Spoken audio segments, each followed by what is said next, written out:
राजनीतिक गलियारे से इस वक्त की सबसे बड़ी खबर सामने आ रही है, जहां इलाहाबाद हाईकोर्ट के लखनऊ बेंच ने यूपी सरकार को बड़ा झटका देते हुए नगर निकाय चुनाव के लिए जारी ओबीसी आरक्षण के नोटिफिकेशन को रद्द कर दिया। यहां तक कि हाईकोर्ट ने साथ ही निकायों में प्रशासक नियुक्ति के शासनादेश को भी निरस्त कर दिया है और कहा है कि बिना ओबीसी आरक्षण निर्धारण के ही चुनाव कराए जाएं। ऐसे में इस फैसले से यूपी की सत्तारूढ़ भारतीय जनता पार्टी फंस चुकी है, क्योंकि ओबीसी जातियों के बल पर पार्टी ने राज्य में सत्ता हासिल की और लोकसभा में जोरदार जीत। ऐसे में हाईकोर्ट के फैसले के कारण पार्टी के लिए आगे कुआं और पीछे खाई वाली स्थिति हो गई है और इस पर सोने पर सुहागा वाली बात यह है कि इस पर अब विपक्ष सत्ता पक्ष पर हमलावर हो गई है। वहीं प्रसपा प्रमुख शिवपाल यादव ने आंदोलन का भी ऐलान कर दिया।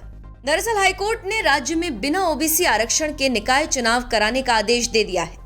हाईकोर्ट ने साफ किया कि बिना ट्रिपल टेस्ट शर्तों के ओबीसी आरक्षण तय नहीं किया जा सकता और ट्रिपल टेस्ट या शर्तों को पूरा करने में काफी समय लगेगा। ऐसे में हम इंतजार नहीं कर सकते, इसलिए चुनाव जल्द से जल्द हो ये जरूरी है। अब इस फैसले के बाद सियासत तेज हो गई है और बयानबाजी भी शुरू हो गई है। जहां एक तरफ खबर ये आ रही है कि बीजेपी इस फैसले के खिलाफ सुप्रीम कोर्ट जा सकती है, तो वहीं अब प्रसपा प्रमुख शिवपाल यादव ने आंदोलन की बात कही। उन्होंने इस पर अपनी प्रतिक्रिया देते हुए लिखा है, उत्तर प्रदेश निकाय चुनावों में ओबीसी आरक्षण की समाप्ति का फैसला दुर्भाग्यपूर्ण है। सामाजिक न्याय की लड़ाई को इतनी आसानी से कमजोर होने नहीं दिया जा सकता।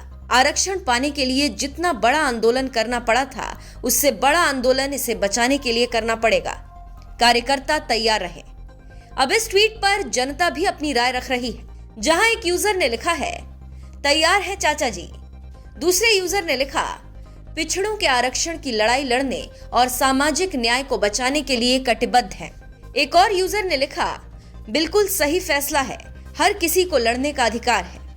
वहीं इस मामले में सीएम योगी आदित्यनाथ ने भी 2 ट्वीट किए। पहले ट्वीट में उन्होंने लिखा है, उत्तर प्रदेश सरकार नगरीय निकाय सामान्य निर्वाचन के परिप्रेक्ष्य में एक आयोग गठित कर ट्रिपल टेस्ट के आधार पर अन्य पिछड़ा वर्ग के नागरिकों को आरक्षण की सुविधा उपलब्ध कराएगी। इसके उपरांत ही नगरीय निकाय सामान्य निर्वाचन को संपन्न कराया जाएगा।